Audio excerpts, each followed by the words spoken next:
ED. Summons അയച്ചത് രഹസ്യമായി. വിവരം പൂഴ്ത്തിയതിൽ ദുരൂഹത. മുഖ്യമന്ത്രിയുടെ മകനെതിരെ തുടർ നടപടി എന്താ? കള്ളപ്പണം വെളുപ്പിക്കൽ കേസുമായി ബന്ധപ്പെട്ട് മുഖ്യമന്ത്രിയുടെ മകന് ഇ.ഡി. സമൻസ് അയച്ച വിവരം പൂഴ്ത്തിവെച്ചതിൽ ദുരൂഹതയുണ്ടെന്ന് AICC general secretary K C. Venugopal MP. ED. 2023 notice നൽകിയത്. എന്നാൽ അത് ഇപ്പോഴാണ് പുറത്തുവന്നത്. അതീവ രഹസ്യമായിട്ടാണ് ഇ.ഡി. മുഖ്യമന്ത്രിയുടെ മകന് കള്ളപ്പണം വെളുപ്പിക്കൽ കേസിൽ സമൻസ് നൽകിയത്.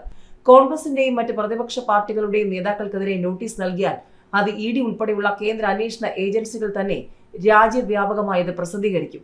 ഒരു കാര്യവുമില്ലെങ്കിലും ചോദ്യം ചെയ്യലും അറസ്റ്റും മറ്റുമായി വലിയ വാർത്താ പ്രാധാന്യം അവർ ഉണ്ടാക്കിയെടുക്കും. നാഷണൽ ഹെറാൾഡ് കേസ്, ജാർഖണ്ഡിൽ ഹേമന്ത് സോറൻ തുടങ്ങിയവരുടെ കേസിൽ കാട്ടിയ കോലാഹലം നമുക്ക് മുന്നിലുണ്ട്. കേരളത്തിലെ CPM മുഖ്യമന്ത്രിയുടെയും മകന്റെയും കാര്യത്തിൽ ഇ.ഡി. അത്തരം വലിയ പ്രചാരണത്തിന് നിന്നില്ല. മുഖ്യമന്ത്രിയുടെ മകനെതിരായ തുടർ നടപടി എന്തായിരുന്നുവെന്ന് ഇ.ഡി. സമാധാനം പറയണം. ഈ കേസിന്റെ നിലവിലെ അവസ്ഥ എന്താണ്? മുഖ്യമന്ത്രിയുടെ മകനെ ചോദ്യം ചെയ്തു. ഈ കേസ് ഇപ്പോഴും നടക്കുന്നുണ്ടോ? ഇക്കാര്യങ്ങൾ ഉൾപ്പെടെ ഇ.ഡിയിൽ നിന്ന് മറുപടി കിട്ടേണ്ട നിരവധി ചോദ്യങ്ങളുണ്ടെന്നും കെ.സി. വേണുഗോപാൽ പറഞ്ഞു. ഇ.ഡി. നടപടി രാഷ്ട്രീയ പ്രേരിതമാണെന്ന വാദത്തിന് പറഞ്ഞാൽ പോലും മുഖ്യമന്ത്രിയും CPM എന്തുകൊണ്ട് അന്ന് ഈ സമൻസിനെതിരെ പ്രതികരിച്ചില്ലെന്ന് കെ.സി. വേണുഗോപാൽ ചോദിച്ചു. ഇ.ഡിയുടെ സമൻസിനെതിരെ നിയമ പോരാട്ടത്തിന് മുന്നോട്ട് വരാതിരുന്ന മുഖ്യമന്ത്രിയുടെയും CPMന്റെയും നിലപാടിനെയും കെ.സി. വേണുഗോപാൽ വിമർശിച്ചു. ഇ.ഡിയുടേത് പോലെ സമൻസിന്റെ വിവരം രഹസ്യമാക്കി വയ്ക്കണമെന്ന് മുഖ്യമന്ത്രിക്കും CPMനും നിർബന്ധമുണ്ടായിരുന്നു.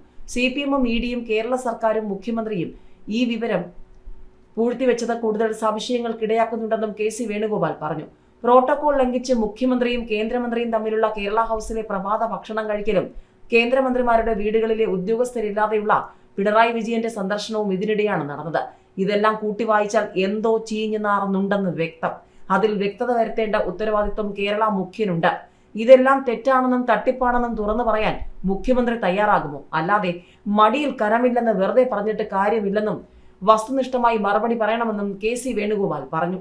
ഗുരുതര സാമ്പത്തിക കുറ്റകൃത്യത്തിൽ മകൻ വിവേക് കിരൺ എൻഫോഴ്സ്മെന്റ് ഡയറക്ടറേറ്റ് മുന്നിൽ ചോദ്യം ചെയ്യലിന് ഹാജരായോ എന്ന് മുഖ്യമന്ത്രി പിണറായി വിജയൻ വ്യക്തമാക്കണമെന്ന് KPCC പ്രസിഡന്റ് സണ്ണി ജോസഫ്. ഹാജരായില്ലെങ്കിൽ എന്തുകൊണ്ടെന്നും ഹാജരാകാത്ത വിവേകിനെതിരെ ഇ.ഡി. എന്ത് നടപടിയെടുത്തുവെന്ന് ഉദ്യോഗസ്ഥരും വ്യക്തമാക്കണം. സമൻസിൽ ഹാജരായില്ലെങ്കിൽ അറസ്റ്റ് ഉൾപ്പെടെ നിയമ നടപടി എടുക്കുമെന്ന് പറഞ്ഞ ഇ.ഡി. എന്ത് തുടർ നടപടി എടുത്തുവെന്നറിയണം. സമൻസ് ലംഘിച്ച മകനെ മുഖ്യമന്ത്രി ന്യായീകരിക്കുന്നുണ്ടോ എന്നും സാമ്പത്തിക കുറ്റകൃത്യത്തിൽ മകന് പങ്കില്ലെങ്കിൽ പിന്നെന്തിന് ഇ.ഡി. നോട്ടീസ് അയച്ചുവെന്നും സണ്ണി ജോസഫ് ചോദിച്ചു. ഇ.ഡിയുടെ നോട്ടീസിന്റെ കാര്യം ഇത്രകാലം എന്തിനു മറച്ചുവെച്ചു? സമൻസിൽ മകൻ എന്ത് വിശദീകരണം നൽകി? തുടങ്ങി ഒട്ടനേകം ചോദ്യങ്ങൾ മുഖ്യമന്ത്രിക്ക് നേരെയുണ്ട്. വിവേകിനെ വിളിപ്പിച്ച അതേ ദിവസം തന്നെയാണ് മുഖ്യമന്ത്രിയുടെ വിശ്വസ്തനായ IAS ഉദ്യോഗസ്ഥൻ M. ശിവശങ്കറിനെ ഇ.ഡി. ചോദ്യം ചെയ്തതും അറസ്റ്റ് ചെയ്തതും. അപ്പോൾ മുഖ്യമന്ത്രിയുടെ മകൻ ഇ.ഡിക്ക് മുന്നിൽ എത്താതിരുന്നെങ്കിൽ അതിന് പിന്നിലെ അന്തർധാര ജനം അറിയണ്ടേ? എന്ത് കാരണത്താലാണ് അത് വഴിമുട്ടിയതെന്ന് ജനങ്ങളോട് പറയണ്ടേ? അമിത്ഷായെ നേരിൽ കണ്ട മുഖ്യമന്ത്രി മകനെയും മകളെയും രക്ഷിക്കാൻ എന്തെല്ലാം കാര്യങ്ങളാണ് പറഞ്ഞതെന്ന് അറിയണം. BJPയും CPMും തമ്മിലുള്ള അന്തർധാരയാണ് ഇത്തരം അന്വേഷണങ്ങൾ മുന്നോട്ട് പോകാത്തതിന് കാരണം. അത് ജനങ്ങൾ പൊളിക്കും. മകനും മകളും ഒരേപോലെ സാമ്പത്തിക കുറ്റകൃത്യത്തിൽ പങ്കാളികളാണ്. ഈ വിഷയത്തിൽ നിയമ നടപടി ആലോചിക്കുമെന്നും സണ്ണി ജോസഫ് പറഞ്ഞു.